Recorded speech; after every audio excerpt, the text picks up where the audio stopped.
Okay, so today we're going to be performing an under the hood inspection on my brother's Mazda 3. Just another thing, before we start this process, you're always, well not always, but for our sake, you're going to want to warm up your car for approximately 1 minute at idle speed. Just so that the oil gets going through and it warms up. So you get a better representation of how full your oil is. Because if it's cold, it'll tell you a different amount of oil in there. So just keep that in mind, and also keep in mind that the engine will be hot when you're doing the under the hood inspection. So the first thing you're going to want to do is check all these cables,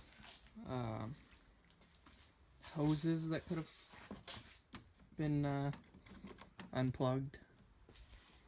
So up here is a HID box, a little fuse box for the HID headlights.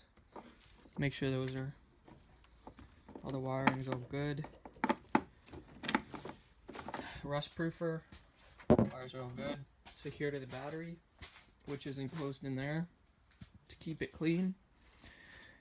And just make sure everything's looking good for electrical wise.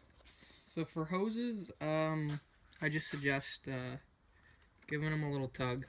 Won't hurt them, and it'll save you money in the long run, because if one is undone and you do end up tugging on it, then you'll know, and your engine won't lead you to catastrophic failure, which is always good, because time is money. So obviously there's more stuff which is under this valve cover, but it's not a whole lot, and we're not going to worry about it. And secondly, I'm not going to check the radiator fluid because I just warmed up the car. So safety hazard is when your car's going and you nice and warm, radiator fluid cap shoots right in your face when you go to take it off. So I'm going to leave it on for now. And windshield washer fluid, always good to top that up, especially if you have a dash light like my brother did. So we're going to fill that up for him, and we're going to go check the car after, see if it's good. Power steering fluid, it's got the max line right there. So basically, if you see your fluid is up to the max, the min, that's perfect. That's what you want it at. You want it at max. Easy to fill. Doesn't take a rocket scientist. Next is going to be the oil. This is most important to keep your car running. More important than gas, because if you don't have oil, then car's going to seize up and cause cylinder detonation, which is not something you want to do. So we'll check the oil.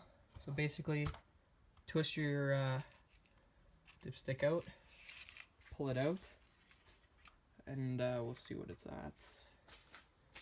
So you can see, well, you might not be able to, pretty low on oil. Definitely could use some oil. And the best way to check it is to pull it out, clean it on a piece of paper towel or a shop rag, and then put it back in for a better, more accurate representation of what your oil pan looks like. So that's all done. So if you do need to fill up a fluid, so windshield washer fluid, you'll open it up and put a funnel in there so you don't spill it all over these precious wires or anywhere else.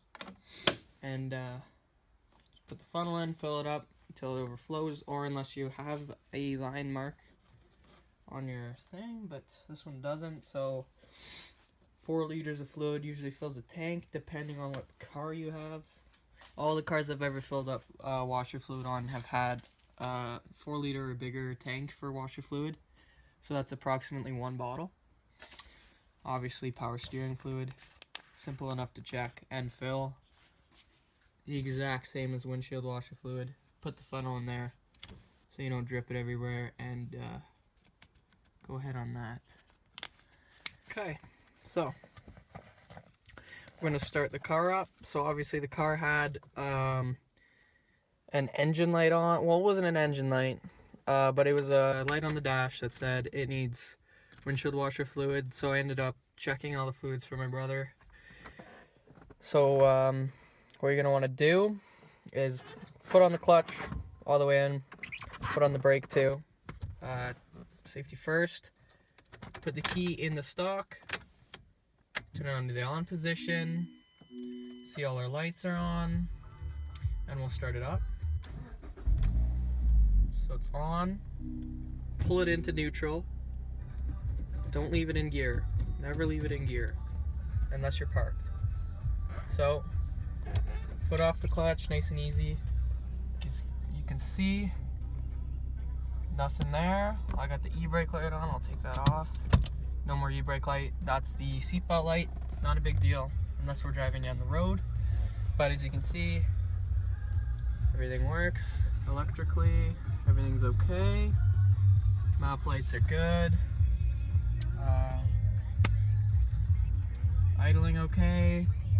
No vacuum leaks. Everything's working good here. So, rev it up for you guys.